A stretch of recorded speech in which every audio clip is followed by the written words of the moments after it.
Saya sekarang berada di Mini Coket Putrajaya. Cuba tengok. Cuba tengok. Ini.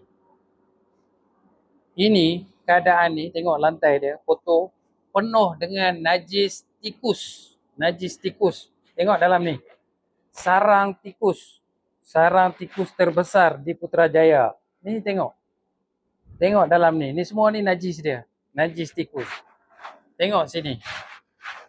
Begini keadaannya di sebuah laluan awam dengan bekas-bekas ni, dengan kacanya, dengan kakas burung dah mati sampai kering. Tengok keadaan ni, foto penuh dengan tag burung, tidak diselenggara, tidak diambil peduli. Sedangkan sebelah ni adalah hospital. Tengok, semua taik tikus jadi pusat pembiakan tikus.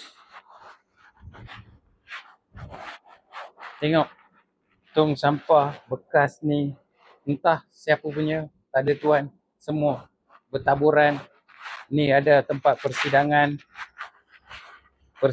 khas. Tengok belakang ni, lorong belakang ni punya kotor. Tengok kat sini, lantai dia. Cuba tengok.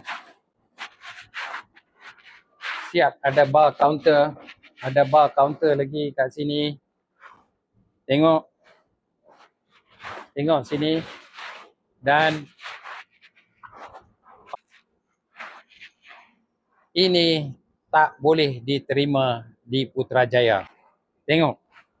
Sini menjadi pusat pembiakan tikus. Kalau datang malam, tikus main bola.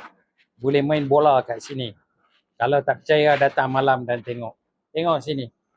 Macam mana tikus tak membiak. Ini memang kawasan yang kondusif untuk tikus. Tikus yang ada di sini sebesar kucing.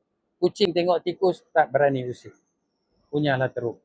Ini cakap pasal kebersihan, kena pastikan tempat-tempat begini bersih sentiasa.